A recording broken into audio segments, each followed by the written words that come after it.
In this video, we are going to do the next topic of section B, which is very important, which is what do you understand by hedging?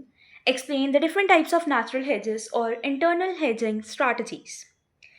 Hedging means reducing or protecting against risk, especially exchange rate risk. Example लेते हैं एक Indian company है उसको $1,000 पे करना है after 3 months और उनको लग रहा है जो डॉलर का प्राइस है ना वो इन फ्यूचर इंक्रीज कर सकता है। लॉस को अवॉइड करने के लिए कंपनी जो है डेली स्टेप्स लेती है। कंपनी जो है आज ही स्टेप ले लेती है to protect itself. This is called hedging. Very simple. Then natural hedging. Natural hedging means reducing risk without using external tools like future or option। कहते हैं अपने रिस्क को कम कर ले सकते हो जिसमें कि आपको इंटरनल टूल्स ही यूज़ करने पड़ेंगे, एक्सटर्नल टूल्स फ्यूचर या ऑप्शन की कोई ज़रूरत नहीं होती। Different forms of natural hedging. Forms क्या होते हैं नेचुरल हेजिंग? सबसे पहले matching receipts and payments. Company जो है फॉरेन करेंसी के इनफ्लो और आउटफ्लो को मैच करती है। मान लो उनको $500 जो है रिसीव हुआ है फ्रॉम एक्सपोर्ट्स और उन्होंने $500 पे किया है फॉर इम्पोर्ट्स। यहाँ से आया है, यहाँ से गया है, रिसीट्स मैच हो गई, पेमेंट मैच हो गई, no need to convert, no risk. Leading and lagging. Leading का मतलब होता है कि जल्दी पेमेंट कर दो, पे अर्ली, और लैगिंग का मतलब होता है पे लेटर।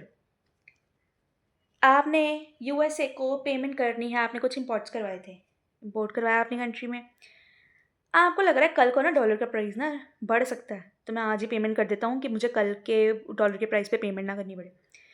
लैगिंग, आपको लगता है कि कल को डॉलर का प्राइस जो है गिर सकता है। अगर गिर सकता है तो आप भी समझदार हो, आप कहते हो कि हम ना आपसे इंपोर्ट आज कर रहे हैं पर पैसे ना फ्यूचर में देंगे। ठीक है, इसको कहते हैं लैगिंग। इनवॉइसिंग इन होम कंट्री करेंसी। कहते कि बोलो कि हमारी करेंसी में ही पेमेंट करो।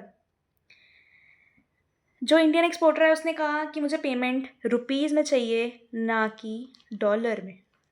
ठीक है, रिस्क जो है सारा शिफ्ट हो जाता है दूसरी पार्टी के ऊपर। Then we have netting. Netting होता है combine all the payments and receipts. Combine कर लो इनको, ठीक है, and settle only net amount. Example, जैसे आपने पे करना है $1,000, रिसीव आपको हो गया है $800। अब आपको कितना पे करना है? सिर्फ $200। 1,000 पे करना था, 800 रिसीव हो गया, अब सीधा आपको $200 ही पे करना है। ठीक है। Then you have diversification of currency. कहते सिर्फ एक ही कंट्री में इन्वेस्ट मत करो, एक ही करेंसी में इन्वेस्ट मत करो, तुम अलग अलग करेंसीज में जाके इन्वेस्ट करो, क्योंकि अगर एक से लॉस हो रहा है तो दूसरे में वो एडजस्ट होकर इक्वल हो जाएगा। नो प्रॉफिट नो लॉस वाली सिचुएशन हो जाएगी। Currency risk sharing. कहते हैं कि बायर और सेलर जो हैं they agree to share exchange rate risk.